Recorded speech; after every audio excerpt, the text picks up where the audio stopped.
The AFC East is up for grabs, and anybody can win it right now after every single team in the AFC East lost this week. Hello, everyone. I'm Brett McDurphy from the Nickel City Mafia. Joining me is Chris and Keith, and we will have a Jets rep coming up in just a little bit. But is anybody worthy of winning the AFC East right now? That's the question that we're going to debate right after our intro.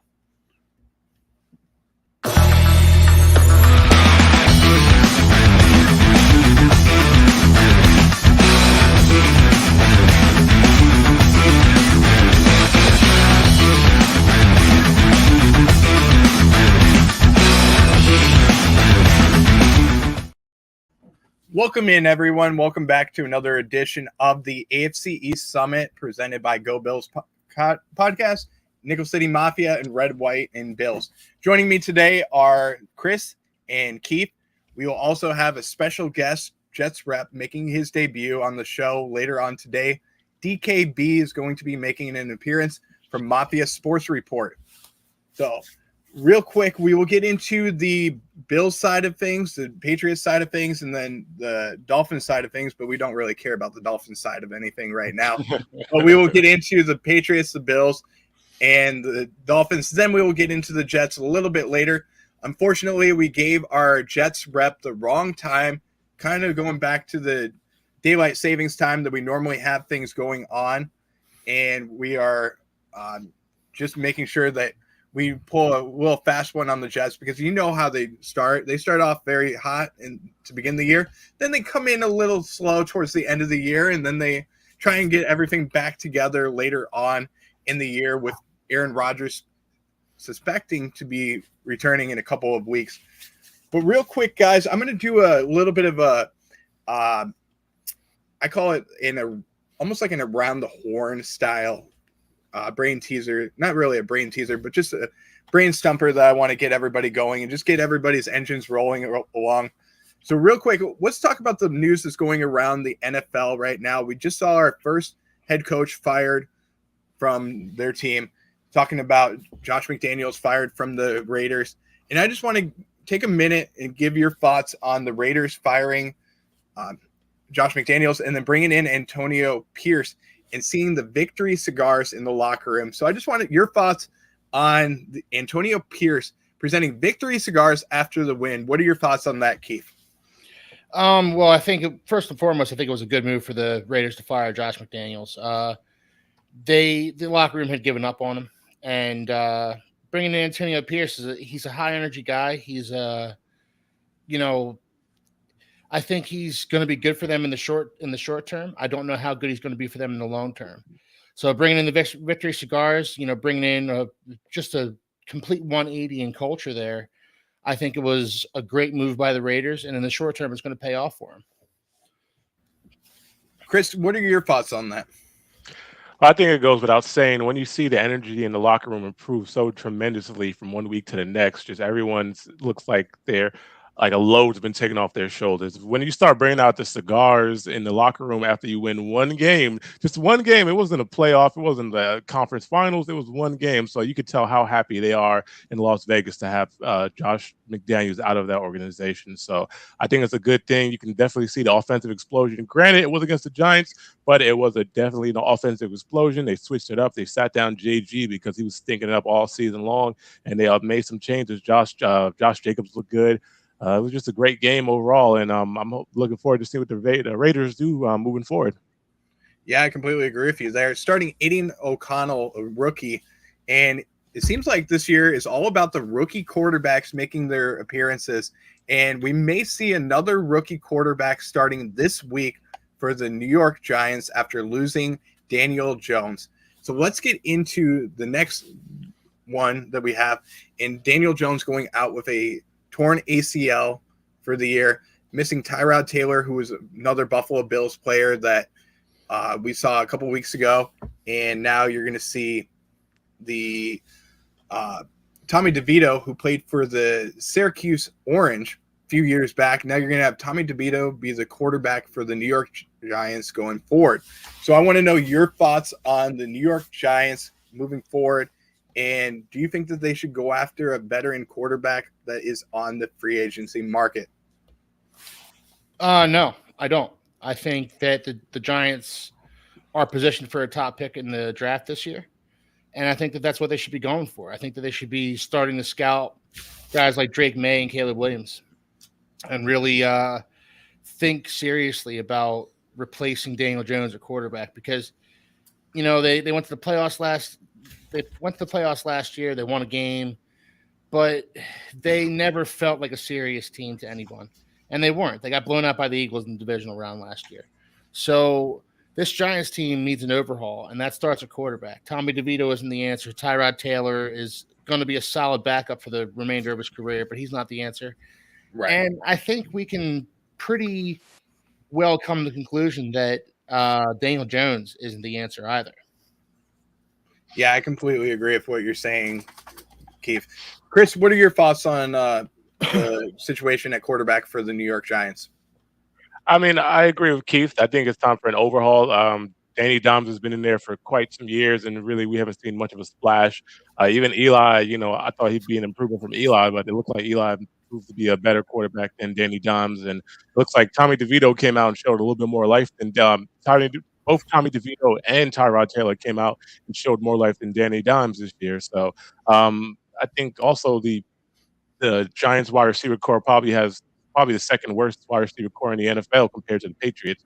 So I think it's time to just change something around, just figure out because nothing working for them. And for them to go out and get a veteran quarterback wouldn't make much sense because they're not even poised or in a position to win. So I think really is time to clean house and start making some changes and shake things up in a New York organization. So, yeah, that's my thoughts on that.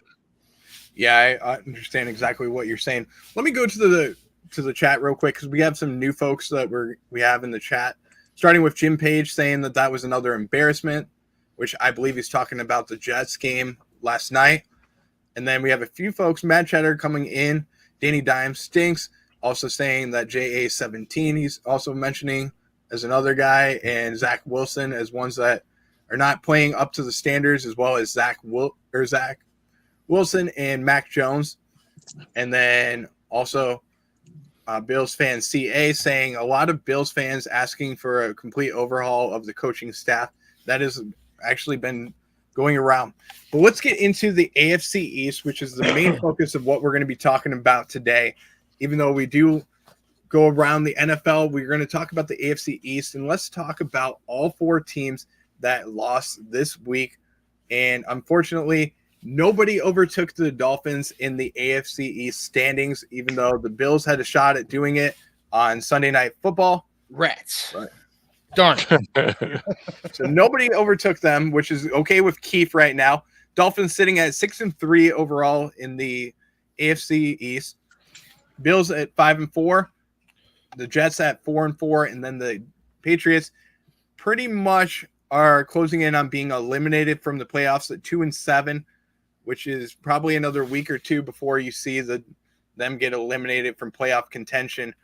But let's start off with the early game that we saw last weekend. And let's go over to Keith, talk about the matchup between the Kansas City Chiefs. And there's been some rumors that are brewing. I don't know if you saw this on the internet, Keith, about there's a photo that was taken before the game, and it showed a monitor, and it seemed like that they were scripting the game between the Kansas City Chiefs and the Dolphins. I want to know, first of all, your thoughts on if you think that's true, or do you think that that's just a hoax?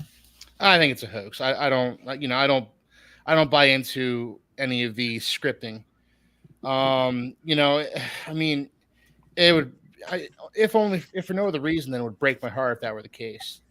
But look, if you told me going into this game that the Dolphins would outgain the Chiefs, that they would have just as many turnovers as the Chiefs, less penalty yards, more sacks, and they would hold Patrick Mahomes to 14 points, I would tell you, okay, sweet, we're 7-2 going into our bye. Awesome. We won. So, the Dolphins played a really nice game. The Dolphins defense played a really nice game. And it's kind of that loss was a big gut punch to me. It really gutted me to see the Dolphins lose that game. And I put that loss on Tua for the most part. He missed a lot of balls that he normally hits. And he just did not play a good football game. He looked off all afternoon. And people can say that the Tyreek Hill fumble that was returned for a touchdown by the Chiefs, that was the difference in the game, but that wasn't the difference in the game. The Dolphins had plenty of opportunities to win that game. They had plenty of opportunities to tie up that game, take it to overtime. They had plenty of opportunities to take that game in Germany, and just didn't take any of those opportunities. So, and I put that on Tua because Tua wasn't good enough on Sunday. Yeah, I agree with you there. I mean, Tua just didn't do enough. It seemed like the defense was playing very well. I really liked what I saw from the defense. They're really taking to Vic Fangio's scheme, and really, in the beginning of the season, it kind of looked like they were running around in mud. They didn't really know where they needed to be. They were slow to react, and now they're really starting to fly all over the football field and make plays. It's one of the things that we were promised going into the season, and they're finally starting to play up to their potential as a defense. Yeah, I completely agree with you there. Bills Mafia CA bringing up a really good question here. He's saying, are any of the AFC East teams even worthy of a playoff spot? I mean, obviously one of them is guaranteed to make the playoffs by winning the East, but is it going to be a one and done for them? So I want to know real quick, Keith, what is your thoughts? I know you're going to be probably biased and say that the Dolphins are going to win the divisions, but do you think that it's a one and done situation for the AFC East in the playoffs? Well, first and foremost, we still have half a season left to play. So to say that, teams like the Bills and the Dolphins aren't worthy of making the playoffs, that's yet to be determined. And I think when the dust does settle, the Bills and the Dolphins will be in the playoffs. And I don't think it's going to be a one and done. I still think one of these two teams, probably the team that wins the division, is poised for a playoff run here. The Bills have hit a bit of a midseason swoon, but I don't think this is the final form of the Bills. The Dolphins haven't beaten a team over 500 yet this season, but I don't think. Well, they beat the Chargers week 1, but I don't think that this is the end for the Dolphins, and there's still many tests ahead for the Dolphins.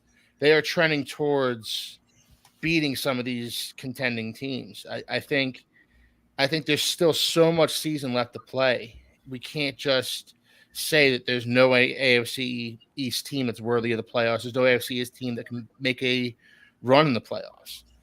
The AFC is still a strong conference. The Ravens, the Bengals, the Chiefs, they're all looking like really strong teams. But the gap between those teams and the Dolphins and Bills isn't as far as I think people think it is. Yeah. And you're not even throwing in the Cincinnati Bengals as well, who played pretty well against the Buffalo Bills. Yeah. And they're starting to get on a run right now, 5 games straight that they've won. And they also are getting their running back, Joe Mixon, involved, as well as Irv Smith, Drew Sample, as well as Joe Burrow looking healthy. Yep, right? Joe Burrow's looking healthy. So you're not even including him in the conversation. But let me throw it over to Chris and ask the same question. Do you think that whatever team represents the AFC East is going to be a one and done in the playoffs? I don't know about one and done, but if I had to give it to a team in the AFC East to even make the playoffs, I'd definitely give it to the Dolphins right now, just based on how they've been performing. Their defense looks good. Their offense looks good, even better. And coming back soon from his injury is going to be Devon Achane. So they might have that explosive 1-2 backfield, because Jeff Wilson certainly wasn't the guy doing the job. But we forget that the reason why the Dolphins were so dangerous in the first half of the season was that the fact that they did have that 1-2 punch in the backfield, and Raheem Mostert and Devon Achane were going for about 100 yards a game. So it was, they definitely weren't a flash in the pan. So if I had to give it to anyone, I'd give it to Miami right now. Definitely the way the Patriots are playing, they don't deserve to make the playoffs at all. So, the Jets, of course, are the Jets, and then the Bills look good too, and they got a couple growing pains that they need to adjust through. But I'm pretty sure they'll be a playoff contender. They're still one of the best teams in the AFC East. Yeah, I agree with you there. Now, Chris, let me ask you this: what's going on with the New England Patriots? Because you predicted them to go all the way to the Super Bowl at the beginning of the season. You had high hopes for this new Bill Belichick scheme, and you thought that for sure Bill O'Brien was going to be the answer and the savior at offensive coordinator's position. And it just seems like the New England Patriots are a team that is missing an identity on offense to begin with. And then I heard an offensive coordinator just became available, Brett. That is true. There's a new offensive coordinator that's probably chomping at the bits to get in with New England. But I want to know, number one, Chris, what's going wrong with the Patriots right now as a whole? Do you think that maybe Bill Belichick has a little bit too much say on what's going on with the team? I wouldn't even put this on Bill Belichick. For one, when we started off the season, we had a battered up O-line. We had a lot of injuries, and then that just kind of compiled as the season went on. So we saw the injuries start piling up on the offensive, not only the offensive, but the defensive side. And the defensive side is what really hurt us the most, the loss of Matthew Judon and Christian Gonzalez after already having 3 cornerbacks out for the first, for the foreseeable future. That really put us behind, because even if our offense wasn't going and they hadn't adjusted to Bill O'Brien's scheme, we knew that our defense would stand up and at least keep us in games. But after losing those key defensive players, it's kind of like, well, we're just laying down now. That you kind of seen us give us those big 30-point games back to back. And Mac Jones he's starting to step it up slowly, but honestly, we just don't have the receiving core. Demario Douglas is turning into that guy. Juju had his best game of the year in a long time. And then we see Ramondre Stevenson also show some explosiveness, but it's a little too late. I mean, they're still making mistakes, dropping balls and getting interceptions at critical times in the game. So I wouldn't put it on Bill Belichick whatsoever. I just put it on the team as a whole. They need to figure out what it is that they need to do to start winning these games, getting some stops and getting some points on the board, because we can't have those slow offensive starts like I mentioned early in the season. Yeah, I completely agree with you there, Chris. I mean, you can't get the slow starts whatsoever.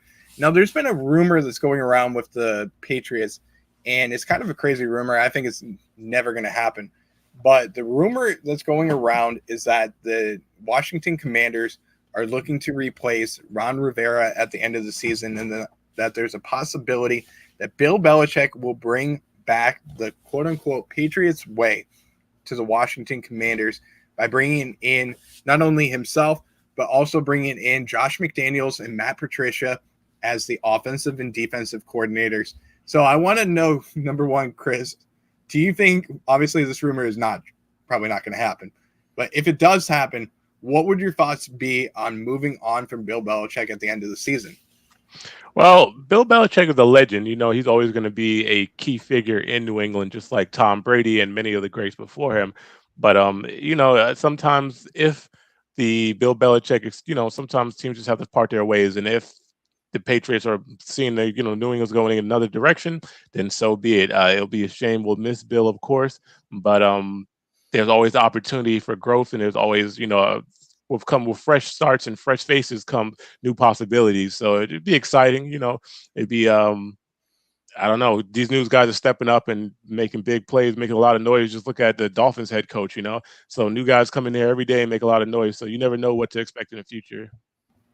Well, the rumor that's going around is that Mike Vrabel will get fired from the Tennessee Titans, and then the dream scenario is to move him to the New England Patriots to be the head coach, along with the GM of the Houston Texans and Nick, I'm going to say it wrong, but it's Nick Caserio, I believe it is. Caserio. So I knew I was going to say it wrong, but bringing him in as the GM of the New England Patriots, which would be the dream team that they're suggesting that the Patriots will go after, but I just don't see it happening. That's not the way that the Patriots run things, and Robert Kraft has a ton of confidence in Bill Belichick to turn everything back around, especially when you have a 6-time, I'm going to say it right, 6-time Super Bowl champion. We got that right as a head coach. It's not going to happen. So let's move on to the Buffalo Bills before we get into the Jets coming up, when we have our Jets representative coming on in just a little bit. Let's get into the Buffalo Bills and talk about the matchup that we saw on Sunday Night Football between the Cincinnati Bengals and the Buffalo Bills. And I want to start off before we even get into anything. How great was it to see Damar Hamlin back on the field, the same field that he was taken off in an ambulance to begin with? It was a wonderful scene. And then after the game, you saw him go to the spot by himself of where the incident happened. And it is incredible to see that Damar was able to be at that game, even though he wasn't active for it. It was great to see him back on the field, to be just out there with a bunch of guys, and also to see not only him embrace Tyler Boyd and the Cincinnati Bengals giving him a round of applause as well. But I would have liked to have seen him be active for that game, Brett, if I'm being honest. I hate to interrupt, but I would have liked to have seen them activate Damar Hamlin for that game. it would have been tough. I think it would have been too emotional, and you don't know what type of player you're going to see out there on the field, especially given that situation. None of us have been through that, so True. It's tough to say. But we got Matt Cheddar coming in trolling a little bit. Tell my guy Brett to Josh Allen stinks. Which, he's going through a slump right now. He's not the same Josh Allen that we normally see. He's not the guy that we want to see him. But do you think Josh Allen struggles due to the fact that they want him to stop running as much? Partially, yes, I do. I think that they're trying to make him into a quarterback that he's not. And I've mentioned this before, not only on my show on the Go Bills podcast, but also with Red, White, and Bills and Nickel City Mafia. We talked about what's going on with Josh Allen. And I think that all it is that the coaching staff is talking to him, and there's too many things that go on in his ear. And I'll talk to you guys about it too. When you're being coached and you have so many voices in your head telling you, you can't do this, you can't do that. I mean, I'll think about it from a kid's perspective. Okay. When you have a kid that is misbehaving and you have mom saying one thing and dad saying another thing, and then grandma and grandpa, and you have the dog saying another thing, and the teachers are saying another thing. You have too many voices that go on in your head and you can't think straight. And that's what's going on with Josh Allen. Is they're trying to create him into a quarterback that he's not. He's not the type of quarterback that just sits back and throws the ball. Now, I understand. I'm all for Josh Allen not taking the hits and sliding and stuff like that. I'm all for that. But at some point in the season, you got to see what Josh Allen can do. And Josh Allen is a freaking athlete. That's the biggest thing about him. He's an athlete. He makes plays. He misses plays. But you know what? You win games with Josh Allen and you lose games with Josh Allen. And I've said it before, but he's also a winner in this league. So you got to let Josh Allen just be himself. You got to let him run the ball when he wants to. You got to let him pass the ball when he wants to. And you got to let him have the freedom of the offense. And if he makes a mistake, he can't be timid. And what happens when he makes that first interception in the game is Josh Allen goes from having the freedom to this timid person that's out there on the field. And he's afraid to make a bad mistake. And he's got to just be free and play like Brett Favre. And if you have 2-3 interceptions in the game, so what? Okay. We're going to go out on the next drive and we're going to capitalize and we're going to do exactly what we need to do on that drive. But you can't worry about what happened in the past. You got to move on to the present. And he's worried about what happened in the past too much. And that's what the difference between Josh Allen last year and this year is, that he's just struggling with the mentality of, okay, new drive, let's just go down the field and let's go 80 yards, whatever the case may be. We'll go down the field and we'll score. That's what I'm seeing from him right now. So, Brett, also, I'd like to point out that the Bills have kind of lacked a consistent running game all season. James Cook hasn't really gotten going yet. You've got Latavius Murray there, who's good for 3 yards in a cloud of dust kind of run, but the Bills haven't really gotten much of a consistent running game going. They haven't really gotten a number 2 wide receiver going yet this season. Right. Trying to integrate Dalton Kincaid into the lineup, but Dalton Kincaid had a big fumble in that game against the Bengals. Right. So, do you think that's probably partially an effect on Josh Allen, that the fact that they can't get a consistent running game going? Yes, I do. I mean, I don't put it on Josh necessarily. I put it on Ken Dorsey a little bit more than anything. Yeah. The one thing that I will say is trying to adapt this 12 personnel at the beginning of the season didn't really work out. Now we're trying to go with an 11 personnel, which I'm all for doing that. But we just haven't found that rhythm on offense and getting into the rhythm that we need to be in. And we're trying to do up tempo. We're trying to do this and that. We got to find one thing that works. And this goes back to what I talk about with in dancing. And when nothing's going right, you got to go back to that basic that you have. And right now we don't have the offense isn't going right as far as the up tempo, the whatever we're trying to run. We don't have an identity of what we're trying to run. And it really we need to find some type of rhythm and get in that rhythm. And it has to come out soon. We did not go with the up-tempo offense whatsoever, and that's the identity of how the Bills run things right now. It frees up Josh's mind, and it makes him be able to just play free. And when you're able to do that, then he will stop making mistakes. But when you give him a slower down offense, it's a different story, and he doesn't play the same. So we got to play a little bit faster, and we got to get into a rhythm on offense to begin the game and make it better for the team. And going back to what Mad Chatter's saying in here, he's asking what happened to the Bills Sunday night. And on offense, we just ran out of rhythm on offense. We couldn't get anything done. We started off in a situation where we were trying to go a little bit more up-tempo and focus on just letting Josh be himself. And then we got out of the rhythm. We started going slower. And we stopped running the ball. And then what happened? You played a deep safety, and you're trying to let Josh go down the middle of the field and take the short intermediate throws, and he didn't do it. And that's what happened. I mean, I think also that Cincinnati just kind of has the Bills' number, whatever it is about their game. And, like you mentioned earlier, we do see a healthier Joe Burrow. He's recovering. You see a healthy T. Higgins coming back. And so their offense is just kind of finding themselves. But I think what the Bills need to do, they need to go back and take a look at the tape and see what they did against the Dolphins and just do that every single game. But, talk about having another team's number, Chris. The Bills have the Dolphins number. And, I mean, look, let's call a spade here. The Bills are the Dolphins' daddies right now, as Pedro Martinez would say. And the Bengals, to an extent, are the Bills' daddies. They know how to beat the Bills, and the Bills know how to beat the Dolphins. And we've got this kind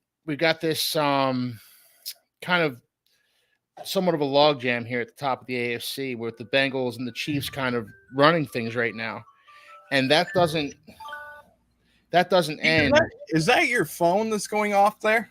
Yeah, I have an alarm set for 8:30 every night because I work nights.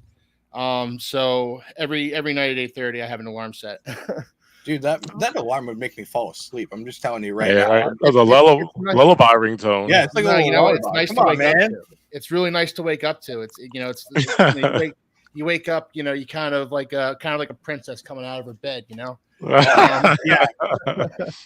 But Keith, I know you got married a couple of weeks ago. Okay, were you the one that was in the Were you the one that was in the wedding dress and everything? And was it all about you, man? Because I mean, you're making it seem like that right now with the song that you're playing.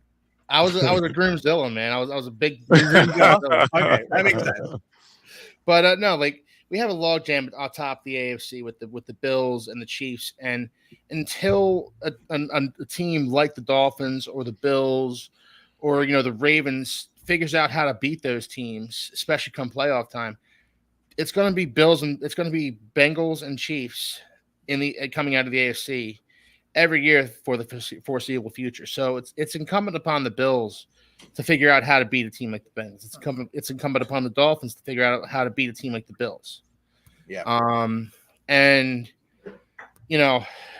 Dolphins are going to get another shot at the Bills, and the Bills are hoping for another shot at the Bengals in the playoffs. Yeah, I completely agree with you there. This is a long season. We're only at, we're at week 10 right now. So we got a long season to go, and we'll see how everything's going to turn out. But let's move our attention from last week, bringing up this week coming up. We got some great matchups that we have. The Bills play the Broncos. I know the Dolphins are on a bye week. The Patriots, I'm trying to remember who they play, but they have a Frankfurt game. The Frankfurt game, that's right. I knew that they were overseas. I just couldn't remember who they played. But good matchups that we will have this week. And then the Jets are just the Jets. We won't bring them up whatsoever right now, so we won't talk about the Jets yet. They're just going to go crashing right now, so we'll see how everything works. But the Jets are playing the Raiders, Brett. Yeah, I knew that they were playing the Raiders. We won't talk about that because that's just a easy win for them coming up. But I don't know about you that. never know. Antonio Pierce might get his team. So back-to-back wins against to that point, real quick, Brett. I remember when the Dolphins fired Adam Gase a few years ago, and they brought in Dan Campbell as the interim head coach. For 2 or 3 games after that firing, the Dolphins played like the greatest team in NFL history. Honestly, they went out and they smacked the Titans down. They went out and they played some really good football for like 2 or 3 weeks, and that's the interim coach effect. I think what I'm hoping for as a Dolphins fan who dislikes the Jets, I'm hoping that that interim coaching effect will carry over into this Jets game when the Raiders play them. I completely agree. Joining us right now is DKB, the Jets representative that we have, and he's a little late, but we will bring him in just a second. We got to talk some Jets stuff, but unfortunately, what happens is the flights get delayed, and that's what's happening for the New York Jets right now. Let's bring in DKB real quick because is he driving right now? Because it seems like he's driving, man. And I'm going to say this right now. If you're driving, you can wait. Don't worry about anything. We can get you on in just a minute. I don't want you to get hurt whatsoever. But you're more than welcome to wait, and we can continue on with the show when you get where you're going, though. Yeah, it'll be a little bit. I thought I was going to be in the office a little later than expected, but I'm going to be on the road for a bit. Okay. No worries about that. We'll get you on when you get home, and we'll talk about the Jets in just a little bit. But get where you're going safe. That's the most important thing. We don't want you to get hurt, so get where you're going safely, and we'll see you when you get there, okay? It's good to have you on the show, DKB. Can't wait to talk with you and talk some Jets. Yes, sir. Looking forward to it. We'll see you soon. All right, guys. That was DKB from the Jets. He'll be on in just a little bit. He's just driving right now. Want to make sure that he is safe, number one. So get to where you're going safely, and then we'll get him on in just a little bit. But let's talk about the number one thing coming up, which is our matchups between the I'm sorry, I forgot who the New England Patriots have, and we just talked about it. Colts in Frankfurt. The Colts. That's right. Thank you, guys. You're going to keep me straight right now. I appreciate that. So the Colts going into Frankfurt, and then we have the Bills on Monday night against the Broncos. So let's talk about your matchup between the Colts in Frankfurt, and you got to learn how to talk the language. You got to learn how to talk German. Guten Tag. You got to make sure you start the sentences like that. So that's the most important thing.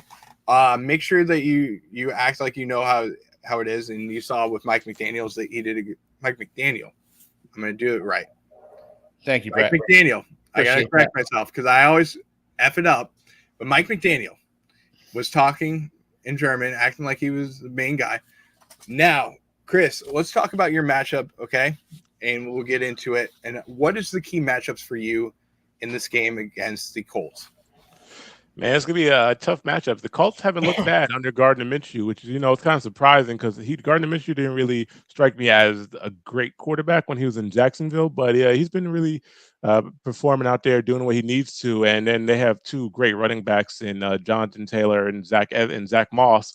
And Zach Moss, we've seen them really having an explosive offense this season, with the two backs that they have. So, I don't know.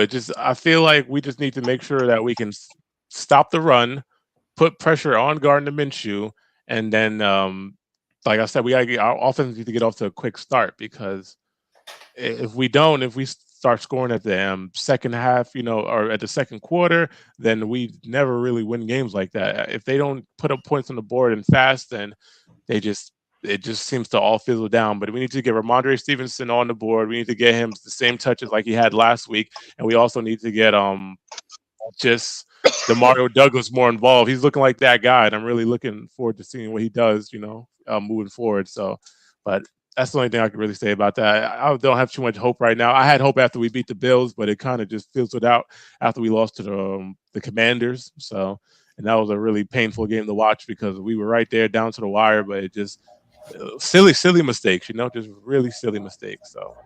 Yeah, I completely agree with you there.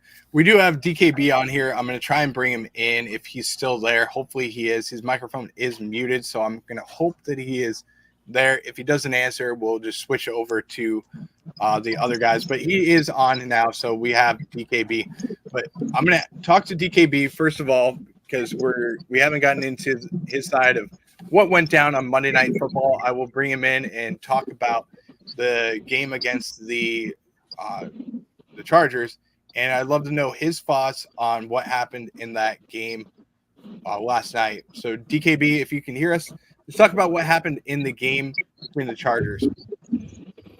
Yeah, man. Brutal is the word to start with, right? I think what we saw on Monday night was a consistent theme for us,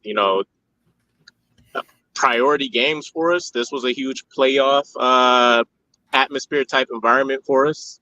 Zach Wilson is Zach Wilson. We seen a very marginal quarterback. I think we heard a lot of the host during the commentary. They made a lot of good points that even the most optimistic Jets fans kind of sat to the side, which is that our defense has to be elite and basically perfect, and then you need everybody else in terms of the superstars around Zach Wilson, the Breece Halls, the Garrett Wilsons, even Mekhi Becton on the line. You need them to basically play like a top 5, top 10 player at their positions to really give us hope. So, all the turnovers, the multiple fumbles, to kind of see how we crumpled. It was disappointing, but it's not a far cry from what we've seen from our offense. And on a day where you see it on paper, we held the Chargers to under 200, yards. I think we had 5 or 6 sacks. I know there was another crazy stat that matched up with those, and it was like the first time. And I think we won the time of possession battle for the most part. It's like I think we made the first team in history in the modern Super Bowl era to take a L when the defense has done that much damage. So. It was definitely a disappointing loss, but when you take a look at the bigger picture, we're still at 500. You're still in the AFC East race, and you feel really good about your chances coming up against the Raiders. So, tough loss, but I don't think it's one of those things that'll send the team spiraling right now. Okay, Yeah, DKB, quick question, because I watched that game, and one of the things I noticed is I felt bad for Zach Wilson, because after a certain point, that Chargers defensive line just beat him up. What happened? Especially when I feel like the Jets has one of the better offensive lines in the AFC East compared to like the Patriots and compared to the Patriots, and I want to say even the Bills. But so what happened? Why was the Chargers defense able to get so many sacks on Zach Wilson? Yeah, so you hear it in Robert Saleh's press conferences a bit, right? The offensive line is almost if subject 1A is Zach Wilson in his development, subject 1B is the offensive line. We're on our 5th, 6th, maybe 7th different offensive line combination for the year already. So you're talking about only 2 weeks, and this is prior to when AVT got hurt. Only 2 weeks of having the same starting 5 on the offensive line. So we reconfigured again. Anybody that knows Billy Turner, who was our right tackle for the game, anybody who's known his history, going back to the Packers and all of that. He played for the Dolphins too, DKB. Yeah, he's a turnstile. He's a turnstile. So, I mean, we joke about it on some of the shows and breakdowns I do. Like, any one of us, give us 10 pass rush reps, we could win 2 or 3 against Billy Turner. Like, Yeah. It's rough for him out there. So you've seen a lot of the pressure. Nick Bosa, they didn't really have to do a lot of movement between switching up him and Khalil Mack, but they were really able to abuse Billy Turner. A lot of the sacks came off the right side where he was guarding. Mekhi Becton, we know he struggles with some of those speedier guys. He's still trying to get his feet under him, basically, not playing for 2 years. So Khalil Mack and Nick Bosa, they were able to kind of get the better of him. So just collectively, the offensive line didn't gel. Realistically, I got to check out the all 22 tonight. But I think, Joe Tippmann, our rookie center, and he's just coming back from injury himself, might have been the only guy that really held his water out there. Yeah. Yeah, I agree with you there. And you do have a guy on the practice squad once he does learn the playbook in Roger Saffold, who, correct. Well, last year he didn't have the best year in Buffalo. He was a Pro Bowler. That's one thing you can add to it. But also he was great in the run game when you think back to his days in Tennessee and blocking for Derrick Henry. So adding him to the mix might be a good idea just to have some depth at the left guard position or even right guard position because he can play both. But just some interior offensive line depth would help too. But I don't know what you're going to do at the offensive tackle position because you're having your Mekhi Becton struggle as well as Billy Turner out there. It's not going to be the best scenario right now. Yeah, so it's a little ray of hope, right? So, we talk about Joe Tippmann coming in. He's a rookie. People hate when I make the comparison in the Jets community, but I do liken him to an Elijah Vera Tucker type talent, right? He's great at all the interior positions from what we've seen so far, right. With his pulling ability and stuff like that where you can insert him. He looks like he's going to be solid as a center, if not, great, hopefully, fingers crossed, elite at some point. And then with Mekhi Becton, from what I have seen this year, I am more confident with him bouncing back and then going out there and being able to put up a dominant performance. Right now, I do look at the right tackle position as really our primary struggle because, again, we do have a lot of options on the interior. You mentioned Roger Saffold. Realistically, we probably could have put him in there this week. He does have a previous relationship with Keith Carter, offensive line coach. So, I imagine he had enough knowledge of the playbook to play, but why not give him an additional week to go out there and get acclimated? So I expect, this week against the Raiders, he'll send to the 53-man roster. There's also another guy, Jason Poe, that we snatched from the 49ers that I like as a underrated guard if he ever gets some run. At the tackle position, though, we're pretty much stuck, right? There's some guys that we did bring in, earlier in the season for visits, just kind of testing the waters. So, I look at a guy like DJ Fluker, who's transformed his body this year after he's come back from an injury.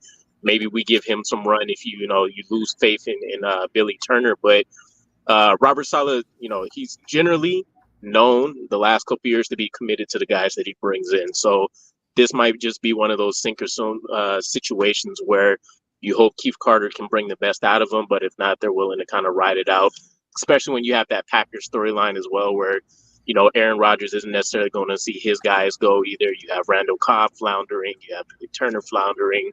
So yeah, we'll see, but the options honestly are very limited at tackle, right? That's why people aren't out there just getting them during free agency and trade deadlines. Yeah, okay. I agree with you there. Matt Cheddar, he brought up a great comment here. He's saying that you do realize that myself is better than Roger Saffold, and I'm going to respectfully disagree because I have the same issue as most of the I call it the Jets offensive line. They have struggles. I'm kind of like Oprah, where you can get by. I don't mind that. You can get right by. I don't care, but you're not going to get by and sack the quarterback. That's the one thing. But it's kind of don't sell yourself short, Brett. Come on. Now. It's an open border when you go by me. Okay, I'm just going to say it right now. DKB, let me ask you a question, man. There's rumors that Aaron Rodgers is going to be coming back. Any validity? You beat me to that. Beat me to it, Keith. Yeah. So it's funny. I did see a lot of the viral videos going around about him tapping up whoever it was at the end of the game and him saying I'll be back in a couple of weeks. Yeah. I did see another show that I maybe they did a little bit more introspective deep dive into it. The rumor out there is that about 6 weeks, which puts us around December 17th, I think, is when they think he can come back, assuming we're in the playoff race, because that's the biggest contingency. So I wouldn't doubt it. As a fan, I think the question that you want to ask yourself is, yes, we want to be in the playoffs, right? Longest streak in any major sports franchise of, not reaching that destination. But is it worth sacrificing the next, possible year or two that we get Aaron Rodgers beyond this year, exposing him to this offensive line? Personally, if we make the playoffs, we get a playoff berth.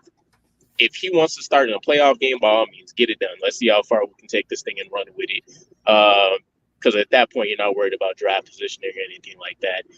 Anything prior to that, regular season game, and we don't have anything set in stone already, I just call it a wash. I mean, a lot of the conversations right now is really trying to figure out how to fix Zach Wilson, or if we need to just switch to another quarterback, because we already seen previously how effective every other quarterback has been with the talent we've assembled. So I don't know. I wouldn't personally rush Aaron Rodgers back. I'm saving him for the playoffs, or I'm shutting him down. He'll come back like a superhuman next year based on everything we've been seeing if he keeps up at the rehab. So do you think it's just posturing on the Jets' part? Like trying to keep hope alive, keep people coming out to the games to say that Aaron Rodgers is coming back? Because even December 17th, like you said, it seems a little too soon for me. Yeah, no, it's December 17th is a ridiculous time frame. When we initially got the news about the surgery and all of that, and then we seen it was some kind of new innovative procedure, I did a deep dive video into it, checked out some comparisons. They've been throwing the name Cam Akers out there, right? He's the best case study. He got the same procedure. He came back in 5 months. A running back at that, right? They're doing more cutting. They're doing more dynamic, movements than a quarterback would do. But I don't think it's outside of the realm of, human possibility here. December 17th, realistically, what did he say? I think Aaron Rodgers said he's punching like 5 to 7 hours in rehab every day, maybe twice a day, something like that. So to already see how he's moving, him just briskly throwing 50-yard bombs during, warm-up sessions and stuff like that. I mean, the guy looks good for a guy that's, barely 2 months out of surgery. Yeah, he does. He does. I'll grant him that. I just, man, he's 40 years old, coming off of a torn Achilles tendon. He comes back in December. That's, he's a medical marvel. He's a medical miracle, in my opinion. It's always felt like posturing to me on the Jets' part that's from my perspective. It's always felt like the Jets are just trying to keep hope alive for their season because they didn't want the light to just go out for 4 plays into the season for them. That's got to be all the psychedelics he's taking. I would probably say that I don't think it's posturing, because when you take a look at how everything's unfolded, it's not like the New York Jets media team is out here hyping up Aaron Rodgers' rehab, and they're the ones essentially dropping the videos and then they're going viral. It's him being on the I was gonna say the Jake Asman show. It's him being on the Tuesday shows he does again. Pat McAfee show. Yeah, it's him being on the Pat McAfee show. It's people catching videos during warm-ups. Maybe the rare time where you catch him at an event and he happens to answer reporters' questions. It's Aaron Rodgers, so people are taking any little bit of information they can and running with it. But anytime you hear from the actual coaching staff, you hear from the players, they're of course excited to get him back, because you imagine that offense is going to do a complete 180 from looking like one of the worst to hopefully being one of the best.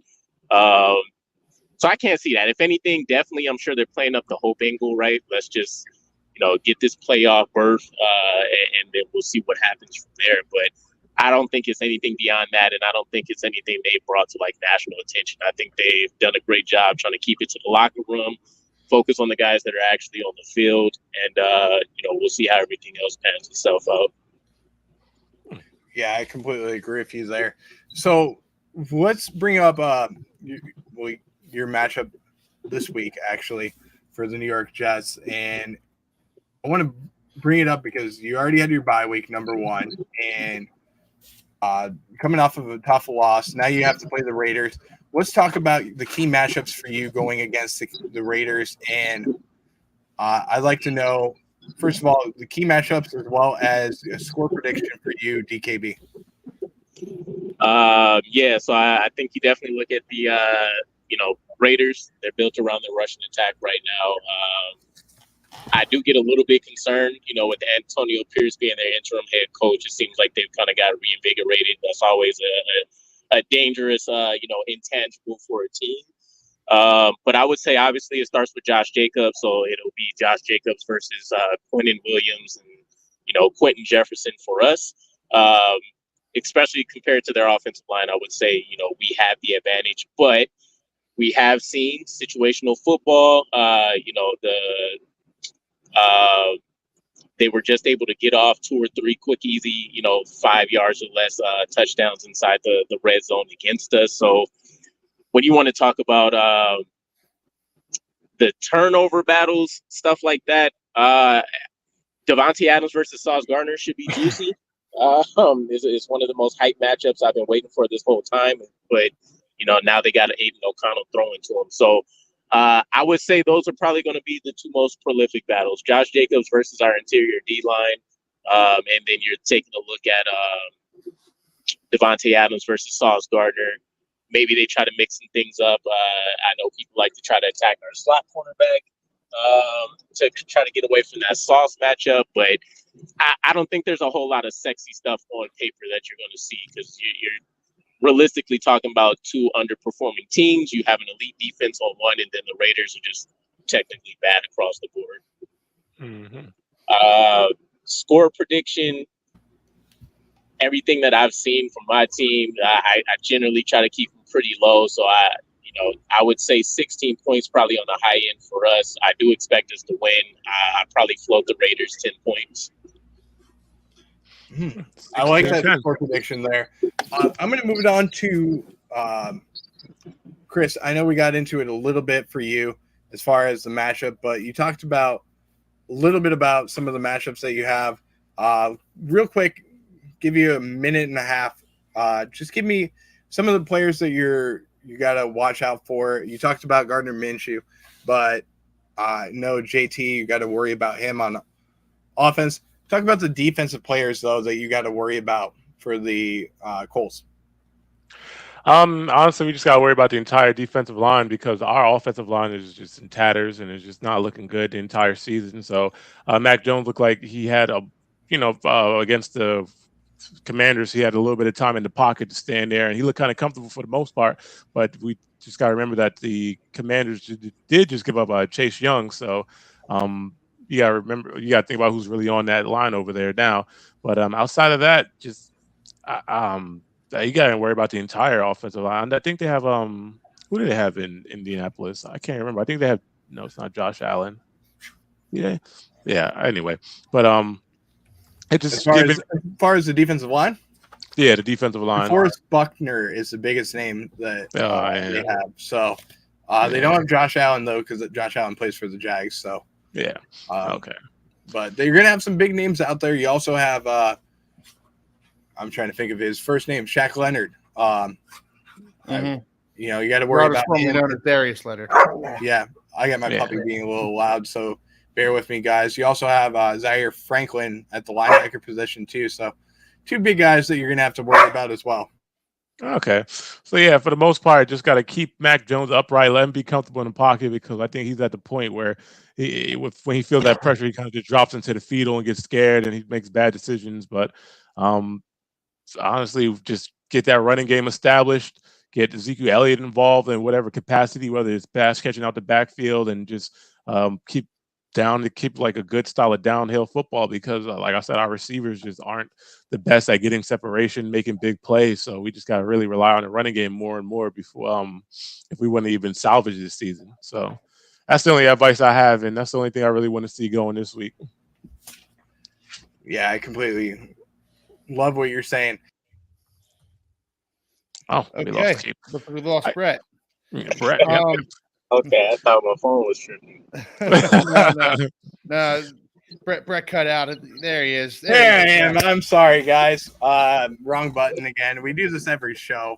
I hit the wrong button. Let's get into the Buffalo Bills a little bit. We've talked about the Patriots enough. We talked about the Dolphins, even though we know that they're going to lose the division, and great form that they normally do it in. It's normal to see them do that. So it just happens. Every year is their year, and then they tend to mess it up and find a way to lose it. But let's talk about the Buffalo Bills and their matchup against the Broncos. And we have Jake Podger that's coming in. He's going to be at the game this week. And, as far as I know, Jake is undefeated going to the games this year. So that's a great sign. This is the game that stuck in traffic, Brett. I'm sorry? So hopefully he gets stuck in traffic on the way to the game. Oh, I'm praying to God he doesn't. I mean, he only has a 6-minute walk to get to the game. So I don't think right down as long as he doesn't drink too much Labatt's, I'm pretty confident that Jake is going to be at the game. That's one thing that I'm pretty confident in. So I'm not worried about that. But this is going to be a good matchup between the Bills and the Broncos. This is a game where the Buffalo Bills can get it right and get back to a offensive identity and really figure everything out, because this is a team that is struggling right now. They need a win desperately. And this is a game I think of where you have all these new components that are coming into place with Linval Joseph, who played a pretty darn good game, and Rasul Douglas as well, that had a decent game going against the Bengals.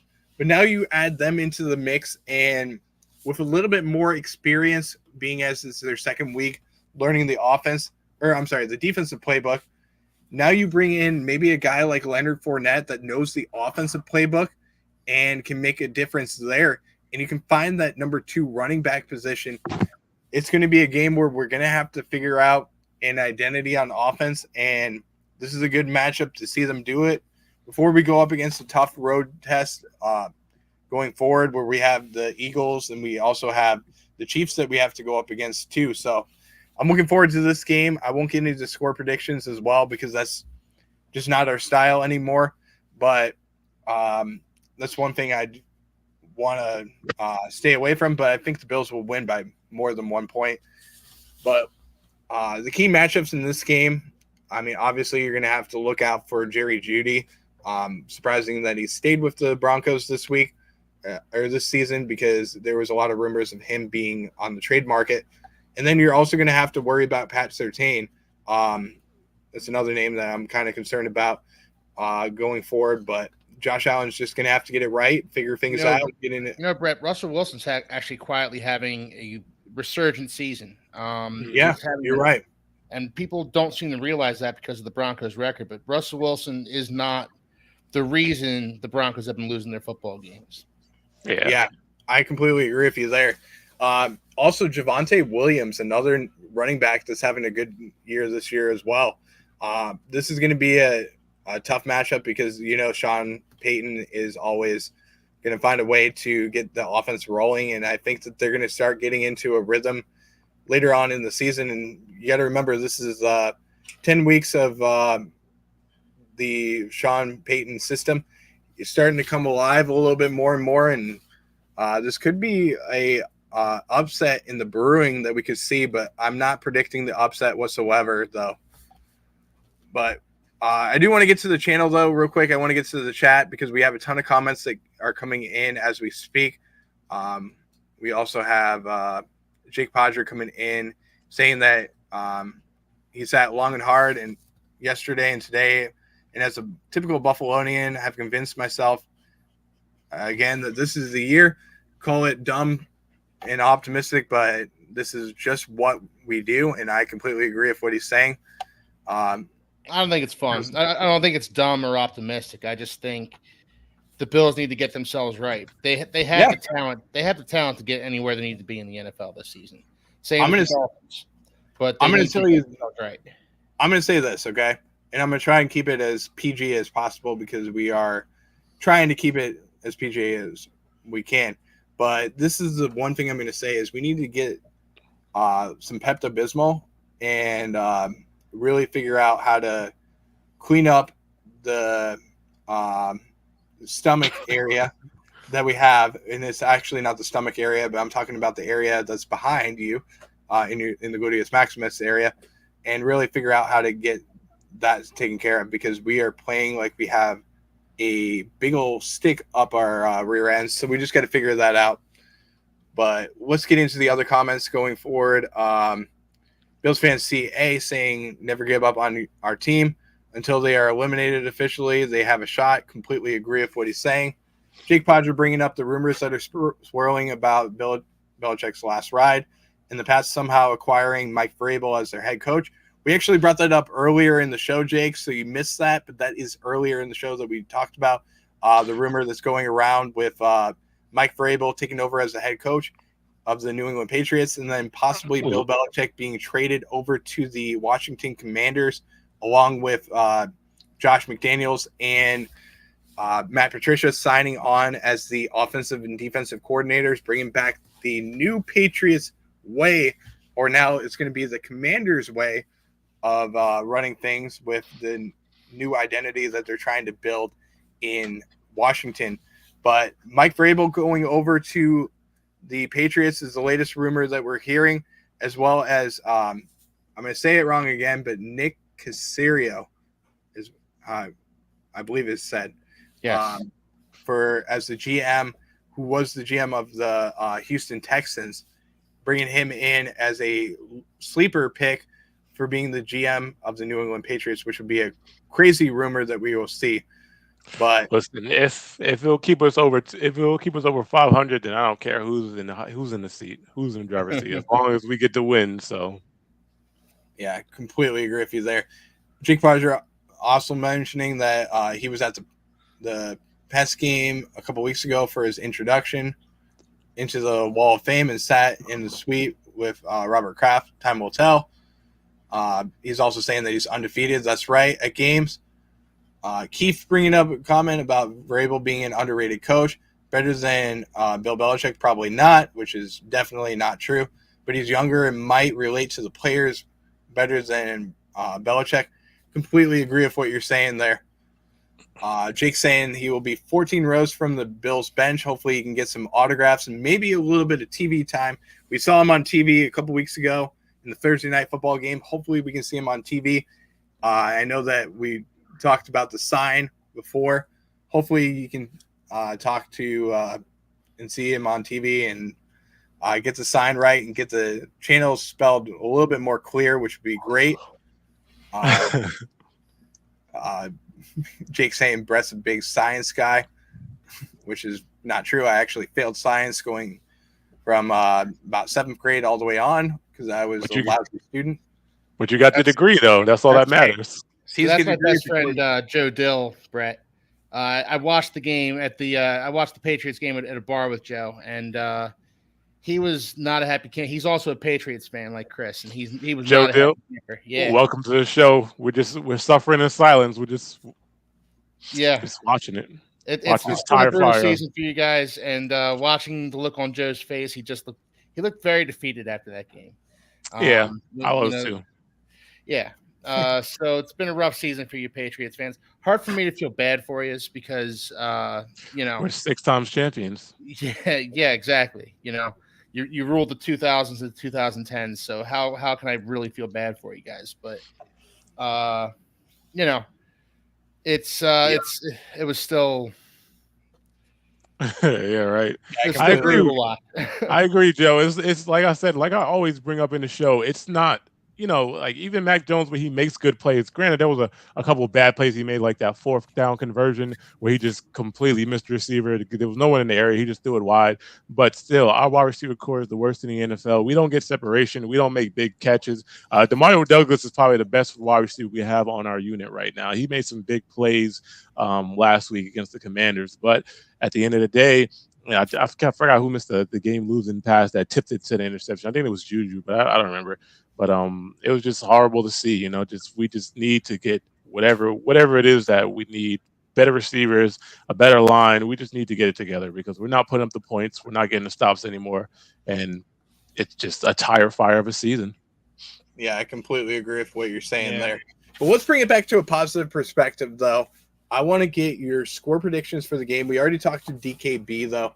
He mentioned his score prediction for the game, 16-10 for the Jets coming away with a win. But, Chris, what are your – actually, I'm going to go to Keith. What's your prediction? Do the Dolphins get a win this week? Because I know they're on a bye week, but will they get a win this week? You know, it seems like on the bye week they might find a way to lose, though. Look, this needs to be a get-right week for the Dolphins. They got beaten Germany. They got beaten Philadelphia. They got beaten Buffalo. And what do those teams have in common? They're all considered contenders within the NFL. So what the Dolphins need to do is they need to take a week off, get their minds right, and then get back to the facility and get to work, and really figure out why they're losing to the better teams in the NFL. And hey, Keith, real quick, I got a call coming in. It says potential fraud, so I'm going to answer this real quick. Oh, yeah, it's actually from the Miami area. Let me just answer this real quick. Hello, is this Chris Greer? Yeah. Okay. Hey, Chris, I just want to talk to you real quick. Okay, I just want to know, what are your thoughts on your team going forward? Because you cannot beat a team that's over 500. What are you going to do going forward? Mm-hmm. Oh, he hung up. He was. Yeah. I would have hung up on you too, right? I would have hung up on you too. But, and you bring up a good point about the Dolphins being frauds, and yet who have the Bills beaten this season other than the Dolphins? That's true. Hey, okay. I mean, if the Dolphins are frauds, then so are the Bills. So, and I personally don't think either of those teams are frauds. I just don't. I just think the Dolphins were in position to beat the Chiefs, and they didn't pull it off because Tua came up short. I think as the season goes on, the Dolphins can start to get wins against these teams, and there's a bunch of litmus test games coming up for the Dolphins. They got 2 games against the Jets. They have a game against the Cowboys, the Ravens, another game against the Bills. This isn't over. Yeah, the Dolphins can still make their mark on this season, and that's the message. That's the message the coaches needs to preach to the Dolphins in this bye week. Yeah, I've been curious about this, Keith. Interested. I think what I've seen, I can't remember the exact number, but you guys haven't beaten a team with a better than 500 record in like 260 days or somewhere in that like ballpark range. Like, yeah. Do you think the history aspect of not being able to compete with like the top tier guys is maybe like impacting the mentals? Because that's essentially how long has the head coach has been with you guys for 2 years now? I think this is the second season. Entire tenure. This is the second season. So we're basically looking at his entire tenure. So do you think it's a situation still where you guys haven't shifted cultural wise from Mike Flores, or do you think it's still something going on? I think there's something to be said about that, man. I think the Dolphins winning as a franchise is something that you need to do as a franchise, and it's not as easy to get out of those patterns as people think it is.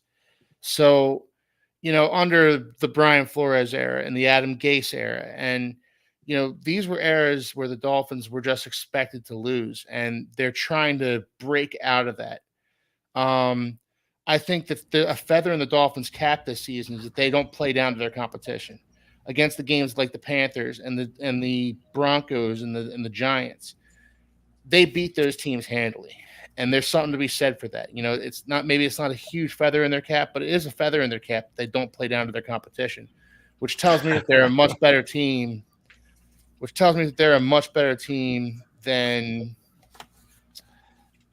Than they've demonstrated against these better teams, and they've gotten closer to winning these games.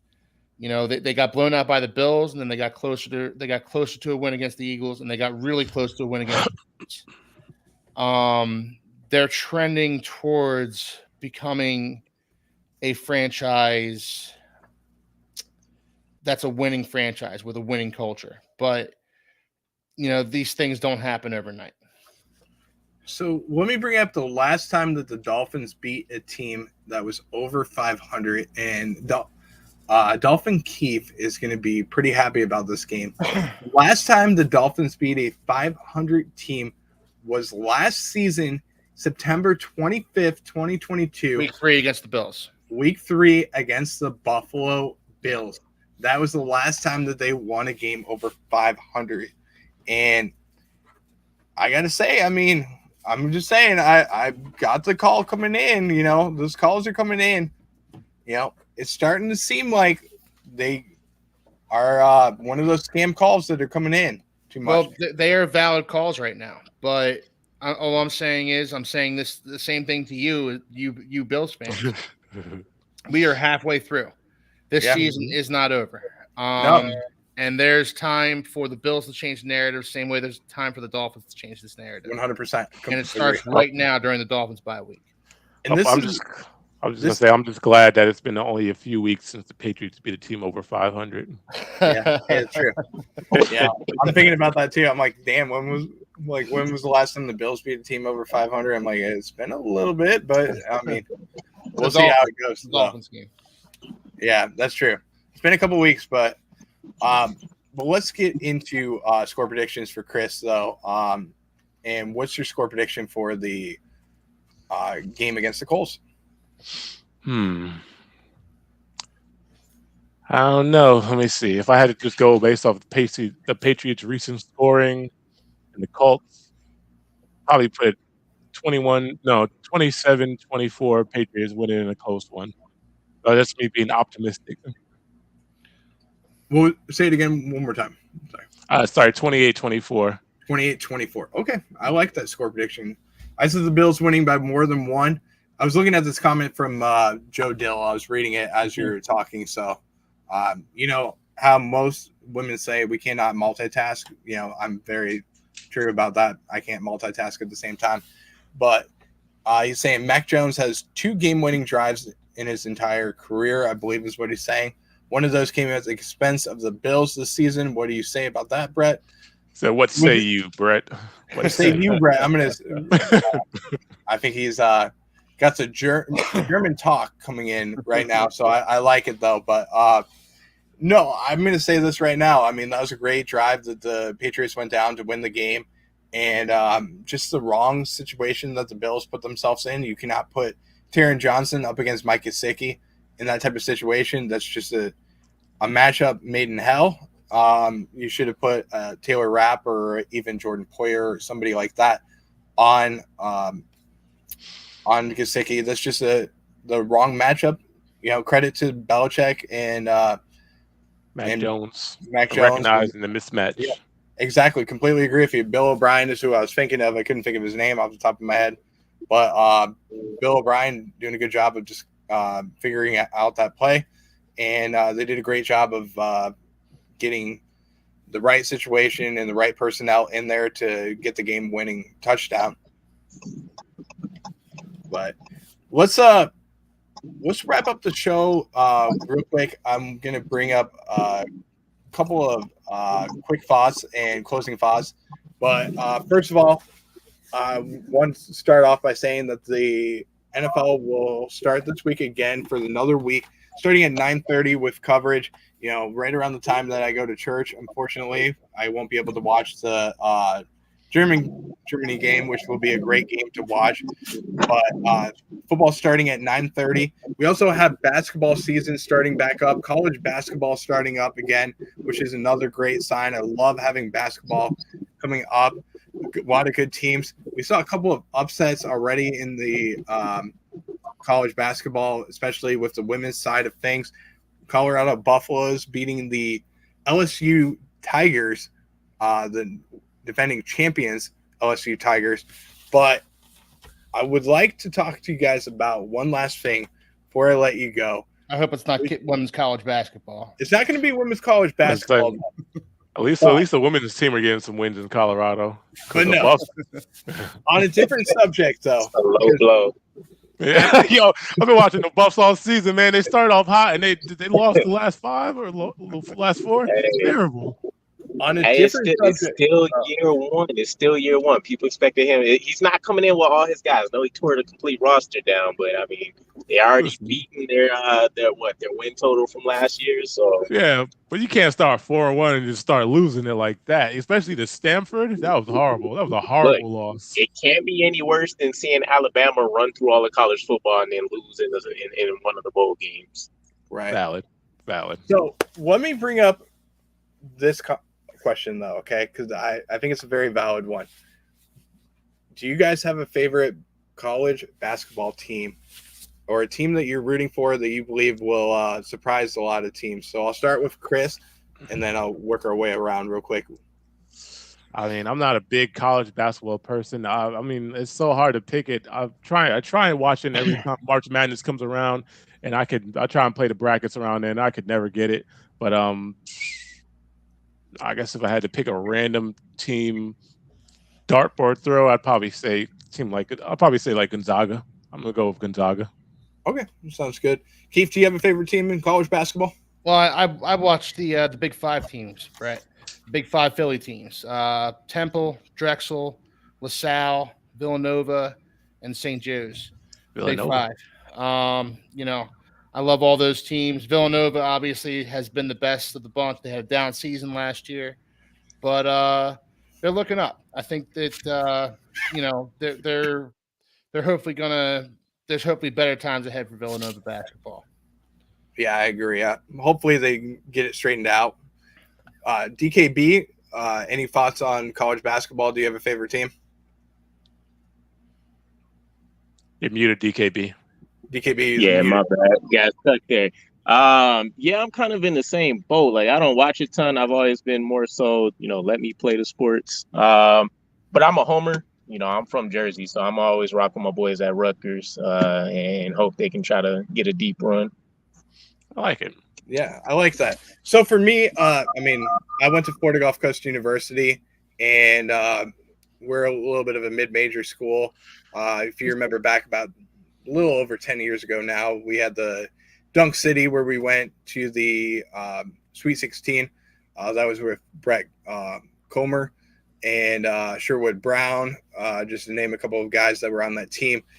But we haven't been the same team ever since, so we haven't had a deep run in the playoffs. That was Andy Enfield, who is the USC coach right now, and we have Pat Chambers, who was with Penn State, and he's our head coach now. But I've been following them. I'm hoping that they can make a deep run, but unfortunately, it's not going to be the same because we always get to the our conference in the ASUN, don't finish it off, but hopefully we can get to the a deep run, maybe get to the first round or second round of the tournament, which would make me pretty happy for a second year with Pat Chambers. But I also follow Syracuse. I was a big Syracuse fan growing up with Jim Boeheim. Unfortunately, he retired. Probably we're going to say retired, but which is a word that we can use for that. And then we have Adrian Autry that's going to be the new head coach for them. They did start off 1-0, but those are my two teams that I represent. And then a sprinkle of Southern Methodist University because my stepmom went there, so that's the other team that I follow. But March Madness is going to be coming up pretty fast. Can't wait for that. We'll try and do a bracket. Whoever gets the closest on there, maybe we can do like a little giveaway or something like that. But whoever gets the closest on the channel will have bragging rights, which I always love to do. We always got to find ways to do bragging rights systems and everything, which would be fun. But ladies and gentlemen, we are at the end of our show. We have Dolphin Keith, Chris, and DKB representing us on the AFC East Summit. If you're new to the channel, don't forget to like and subscribe. Follow the Nickel City Mafia. Don't forget that they have shows going on almost every single day. They have the Sabres Edge show that was going on simultaneously as us. The Sabres Edge show, which runs every Tuesday night. Also have a new show coming up tomorrow with the handsome guys that we have, even though we are pretty handsome ourselves, guys. But we do have the handsome guys and the young gun and Jake Podger that comes on every Wednesday at 9 p.m. along with Mike Fortin, the host of the Nickel City Mafia, as well as the Red, White, and Ruthless show coming up on Saturday, and a few other shows that we will have throughout the week. The Fantasy Football Show with Chris as well, which is always another great show. But real quick, I want to give our closing thoughts, guys. I'll give you guys 1 minute to go around the horn and do this, starting with DKB. Thank you so much for coming on the show. Really do appreciate you, man. But final thoughts from you. Yeah, no doubt. I appreciate y'all working with me. Again, didn't realize job scheduling stuff was going to be weird today.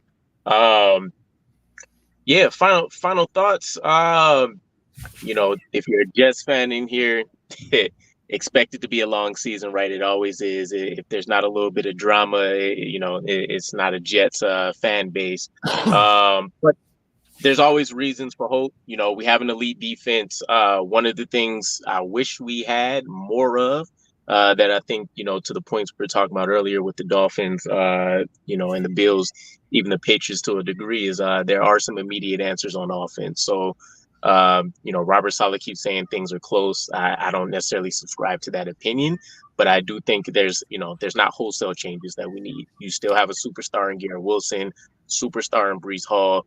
You have a potential, building block in Mekhi Becton on the left side of the line. You feel good about your rookie, Joe Tippmann. You have a rookie class that's been able to sit and simmer, and, we'll see them come in and produce. Stay in the game. A lot of us want to tank the season already.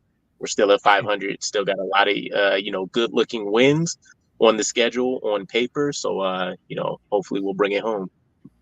Yeah, I agree with what you're saying there. Let the folks know also, DKB, where can we find you? Are you on, like, Twitter or Instagram, anything like that?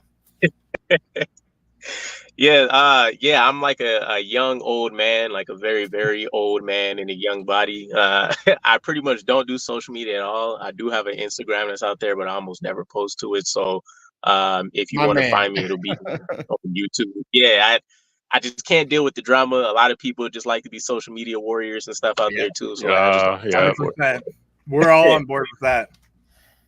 Yeah, so you guys can find me on YouTube, DKBX Jets.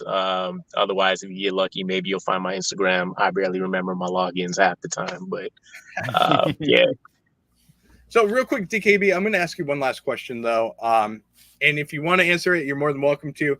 You mentioned that you're a young man in a old man's body, which is the saying that we go around saying, I was kind of hesitating on purpose, though, Chris, because I was trying to get that little joke in place. It didn't really work out because I was trying to, talk like an old man and everything because, I have the back pain just like probably DKB does, and I know Chris probably does. I know Keith for sure does because we've had talks about that, though.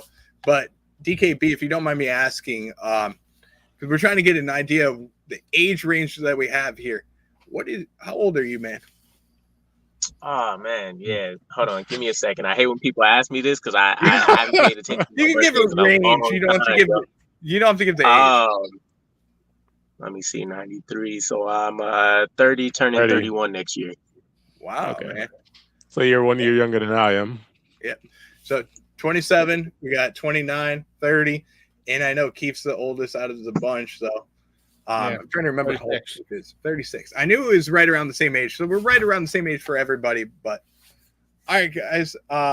You said DKB, 36? Yeah. My wife's your age, though, man. He's at the tail end of his playing career. I'll tell you that for Keith.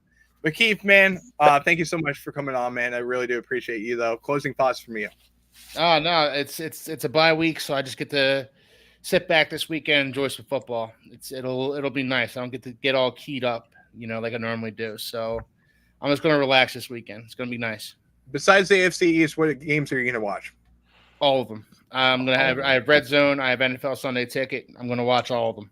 Sounds good, man. Looking forward to it. Sounds great. Chris, closing thoughts from you.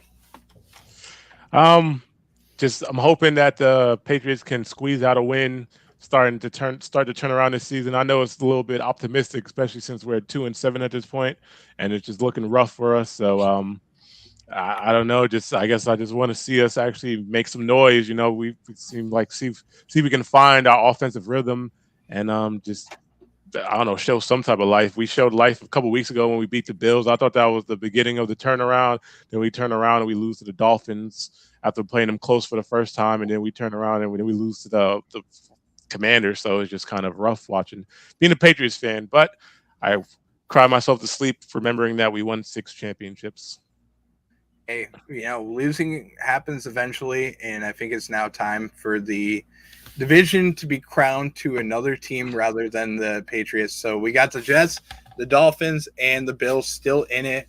Not writing off hope for the Patriots though, but they are at the tail end of things. We pretty much are, but we're not giving it up until the fat lady singing, which the fat lady is she's warming up the vocals. The vocals are warming up quite a bit. We know how it is, but everybody, thank you so much for being on the show. Really do appreciate you guys, all the hard work that you do for our correspondence with all the AFC East teams. We will be back again for another edition of the AFC East Summit at 8 o'clock on Tuesday. Until then, go Bills. Fins up. Pats Nation. Yeah, it's flight, boys. Let's go. And as Chris is going to have to learn how to say it, I put it in the private chat. Hopefully he saw it. He's got to learn how to say it, though, for German people. What's that? Guten Tag. Guten Tag. We'll see you next time, guys.